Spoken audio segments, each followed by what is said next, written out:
I'm going to take you back to 1970. So this is going to be a historical program. I graduated from Belmont and went down the street to Peabody College for Teachers. It was in a doctoral program, not PhD, EDD. And everything was going pretty well until the federal government came forward and cut the National Science Foundation budget in half. And I was one of the graduate students, along with about 3,000 others, that was left high and dry, no money. And I said, I got to get a job. My wife was working, as she was home economist for Sunflower Stores, and had a TV program on Channel 5 every morning called Coffee with Dorinda, that's her name. And she was going pretty well in her job, and I didn't want her paying for my tuition. There's no way we were going to do that. And lo and behold, I just happened to be at the right place at the right time and got the job as curator of education at the Children's Museum. Now, this was in the old building. Some of you may be familiar with it. See heads shaking. It looks like a castle, still there. It's the Metro Planning Commission now, I think, has that building. They've renovated. It's beautiful. I suggest you stop by and just take a look at what they've done to it. That's what I wanted us to do to it and stay there and build on to the back, but they insisted we were going to build a new building over on Fort Negley Hill, and so that's the direction we went in. And I was, I have a picture of that somewhere. I'll show it to you later. A picture of that building with Theodore Roosevelt making a speech right outside the door. A big crowd in front. And that time, that building was Peabody Normal College. And then it became Peabody College for Teachers, and then it moved to the present campus, and then was later sold to Vanderbilt. But I was on the job 1 week, and I heard about a conservation group that met there at the museum. They were called the Middle Tennessee Conservancy Council. And I asked if that was a closed group or were they open for membership, and all they said, oh yeah, they'd be glad to have you. So I went into the next meeting, I sat down, it was a little early, and I looked around and I said, wow. Now I was 24 years old at the time. I said, this looks like a bunch of little old ladies and little old men in tennis shoes. And they were. And then this elderly gentleman walked in, I mean, very stately, well-dressed. He had a little mustache and long gray hair, and sat down beside me. I introduced myself, and I said, you know, I think I'm going to be the youngest one here. He said, well, I'm the oldest one here. My name is Albert Gainier. And I went, whoa, Albert Gainier. I've heard this name so many times. I'm sitting next to one of the foremost ornithologists in the world today. Not just in America, but the world. He started the Tennessee Ornithological Society way, way back then. And at that time, he was 90 years old and still going strong. Still as hard-headed and as cantankerous as he ever been. And then another person I recognized walked in, Dr. Elsie Quarterman, very famous professor from Vanderbilt. And when I went back to school at Vanderbilt, I was hoping to get a class under her, and it just didn't happen. But I had been on field trips with her. Now, she's the lady that named most of those indigenous plants in the Cedar Glades of Middle Tennessee. They're found nowhere else in the world today. And one of her students, Tom Himmerly, worked with her, and they made a lot of joint publications on that. And so they started talking about a project they had going. Now, this organization had been formed in 1964 to be a watchdog for Radnor Lake. And at that time, Radnor was a fishing club, and nothing was happening out there, so they turned their attention to another project. They were trying to save 8,000 acres of primeval forest in Grundy County, a place called Savage Gulf. And I thought, boy, this little group's going to that's a big chunk of responsibility to pull off here. 8,000 acres of primeval forest, how are they going to do this?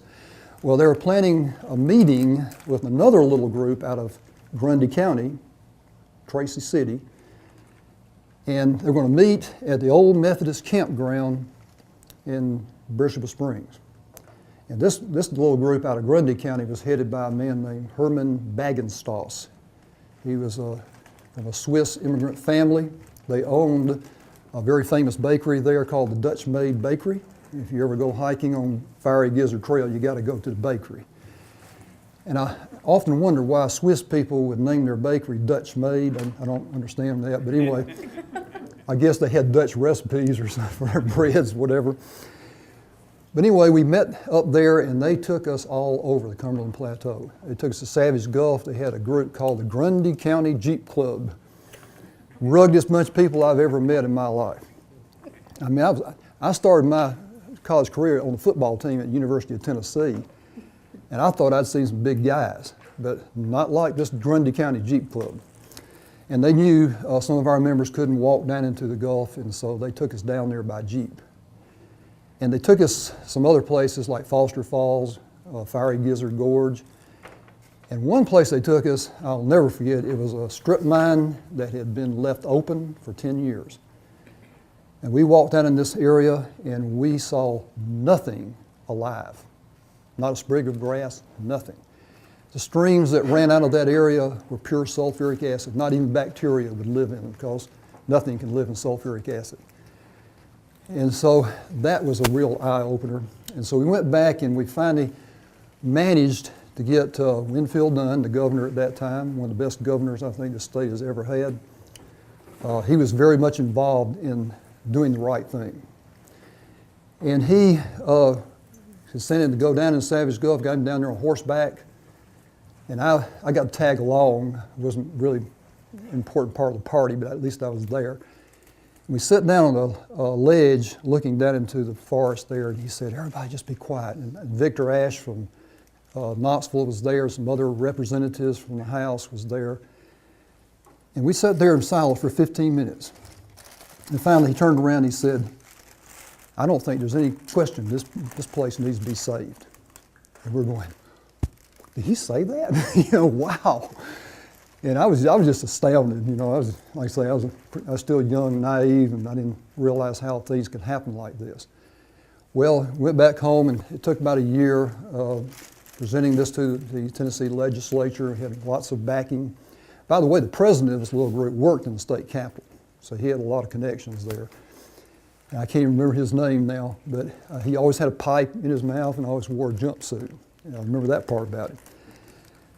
And lo and behold, when it's all over, we didn't get just 7,000 acres of Savage Gulf. We got, I think it's a total of 35,000 acres, because they said we got to get the watershed of Savage Creek in order to save that gorge. And they got a place called Schoolhouse Gulf, which went over to the Stone Door, and they got that, which goes all the way into Burstable Springs. Wow, that was just amazing to me that we could do things like that. Well, after that was over, we didn't have a lot of things going. Radnor Lake was still a fishing club, but then 2 weeks later, they asked me to be president of this group. And I said, I don't know if I can do that, because the curator of education in the museum doesn't sound like a very active job, but believe me, it is. I was giving programs night and day. I was going 3 weeks, sometimes without a day off, and running around, going out to schools, doing all this, and I was just being worn out, really.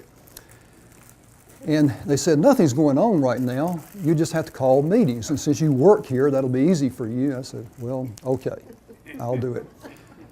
And then a week after that, the headlines came out in the Tennessee newspapers, Radnor Lake to be developed. And, oh, I mean, right, big letters on the headlines.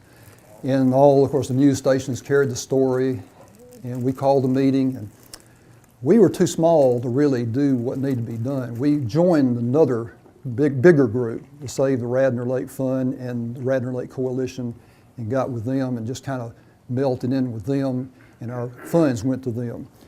But I had a slideshow that I got permission from the Olmans who own the property to go in and take pictures, and I took that slideshow on the road, and I think I gave programs to 5 Rotary clubs in Middle Tennessee and about 3 Civitan clubs in Lions International, Junior Civitan, lots of garden clubs, and one of the clubs I went out to give a program to was Sierra Club, and that was at Cheekwood.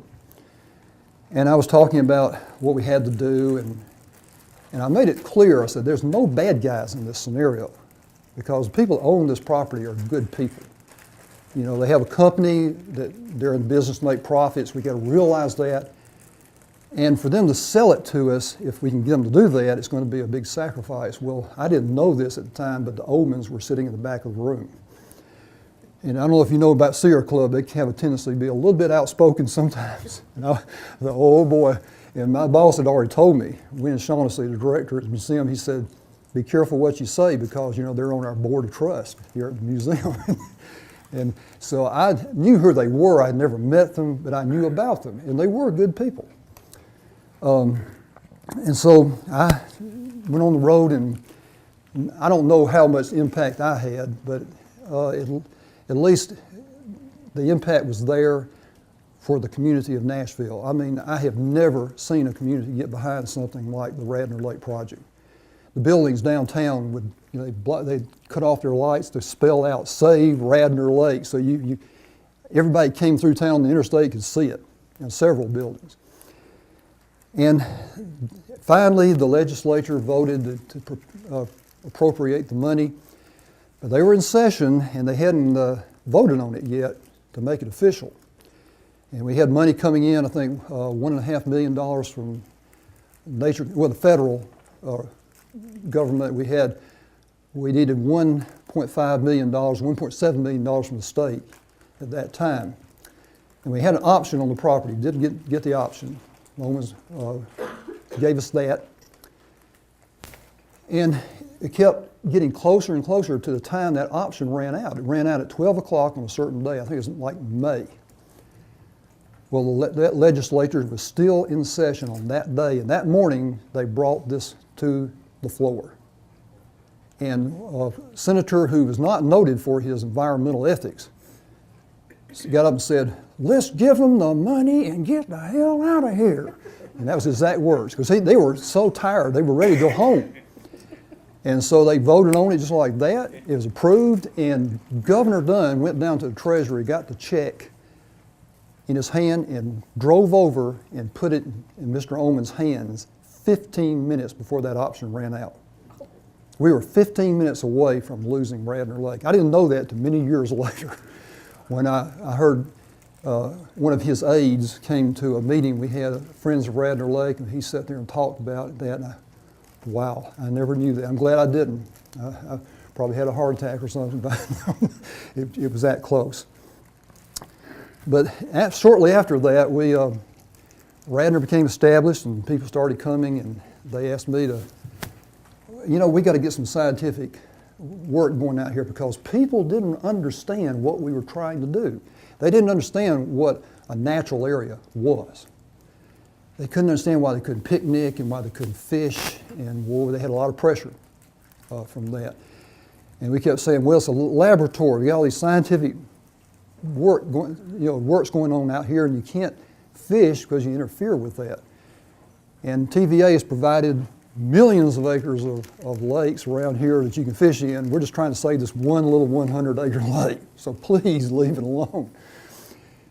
And so they asked me, said, why don't you get a study going? We got a fish study going out there. Why don't you get a study going of some kind out here, so you know we can get a lot of scientific work at one time being carried out.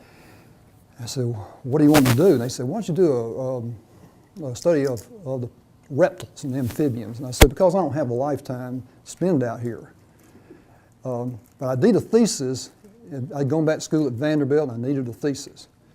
And I said, I could do my thesis on, say, one group of them, and the most obvious group are the turtles. I've often wondered, you know, how many's out there? And they said, great, you're going to do a turtle study. And so that's how I got in this turtle study at Radnor Lake. And did I know anything about how to do a turtle study? No, I didn't. So I had to wing it quite a bit. So let me get up here and show you some of the slides. Dennis, I forgot to introduce one person that I wanted to introduce. Mr. George Cate, C-A-T-E, right here. And could you just tell him a little bit about yourself? I have my suit on because I'm still a lawyer and I came from the office. What you're talking about is the thing that I love most. When I was in East High School, I earned my spending money trapping muskrats on the Cumberland River along under where the Shelby Greenway is today. I may be the only person, at least the last person, before Radnor became a state natural area, who, with written permission from the Omans, were permitted to trap muskrats and mink on Radnor Lake from a boat. My father was a member of the fishing club there for years. Used to fish there a great deal. Radnor Lake, I was so glad when it was saved. Hey, I enjoyed my days of fishing and a couple of seasons of trapping. But Radnor is a beautiful, beautiful location. And we in Nashville are just really deeply dedicated to those who make it possible to become a state natural area. Thank you. I just thought you ought to hear that story. Yeah, that's great. That's here to hear. Mr. Case, you did me a favor by trapping some of those muskrats. I'll show you why in just a moment. You know, it was only, most places where I trapped muskrats, you'd find what we call feed beds of roots and vegetable material, but they were vegetarians. Radnor Lake was the only place where the feed beds were acorns.